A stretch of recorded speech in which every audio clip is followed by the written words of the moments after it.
I watched a man get chopped up so bad, he looked like a fish with gills. Most violent stuff I ever seen in prison. This was at Greensville Correctional Center, Jarrett, Virginia, back in 2019. This dude, he was like one of the plugs. That's the man you got tobacco, weed, everything from. I held his stuff on a contract. Like, I had hiding spots, like I've said before in my other videos. He paid me to hold all this stuff. So one day he comes to me. They just come off the rec yard. I was in my cell tattooing. He was like, man, take this shit, man, and give me that. So he don't walk around with the knife all day because it's just a risk you might get caught with it. I always had that in my hiding spot in my cell. He hands me 2 cell phones, a bag of dope, all kinds of stuff, and gave him his banger. So I didn't know what was going on, so I stood back and watched. Down near the showers, all the way down the tier, I seen Q. Q is one of the guys that he keeps a boy. And again, a boy is a prison-made homosexual. I hear all this thumping, and I hear yelling, and I heard screaming, and everybody else in the whole pod got quiet. It was so fast down there at the shower. Dude's ear was hanging. His nose was hanging. He had a gash in his neck. He didn't have his shirt on. All he had on was a pair of white boxers because he was getting ready to get in the shower.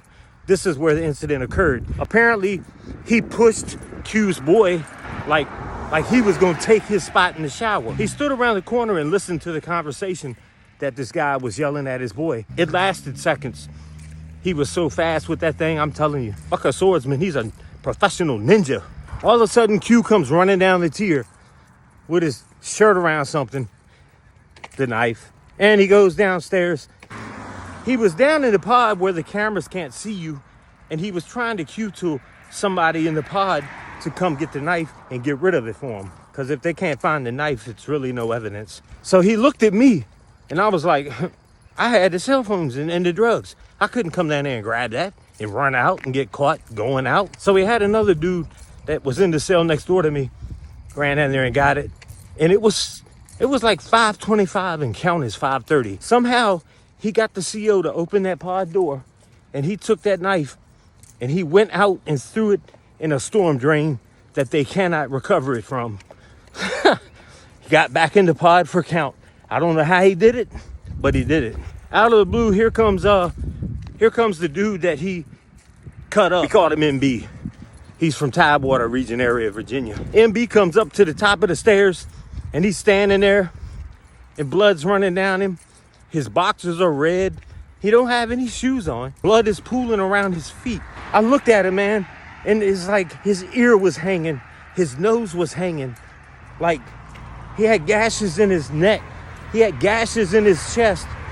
He was cut up. He looked like he had gills, like fish. He was sliced open everywhere, man. It was pretty wild. He stood at the top of the stairs looking for the guy that did this to him, and he finally found him. Q was down near the microwave, standing up against the wall still. So this guy, MB, headed down the steps, headed across the pod. Q looked at him. Q said, "You don't want no more, dude." He said, "You might want to go see medical. You're bleeding a lot." Dude squared up. He wanted to fight. Q was like, "Man, don't make me do this, man. Don't make me do this," because Q could fight too. He started firing off on MB. Looked like a boxing match. Whop, whop, whop, whop, whop, whop. Because of all the cuts on this guy, it sprayed the whole wall. It looked like red spray paint all the way across the wall. Pretty wild. One of the COs in the booth detected something going on in the pod. They didn't know exactly what, so they locked the pod down. The dude MB went in his cell and climbed underneath a desk, hoping that they wouldn't find him. But he was still bleeding. He needed to go to medical. He was losing a lot of blood. There was blood everywhere, all over the pod. They come, they do a cell-to-cell search. Whenever some suspicious activity, like a fight's going on, or something and they don't know who did it, they lock us down. They come cell to cell. They make you step out and show your hands, your fists, your fingers, your chest, your face, to see if you got marks of indications of fighting. So they come around to do that, and they didn't have to go far. They found him. They took him away.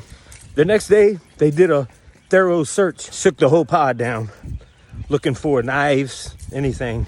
He told me who to give it to if he got locked up. The dummy that I gave it to, they found the cell phone, they found the weed. A CO in the booth saw signs or indications of a fight. After the knife was thrown away, And the guy came back in the pod.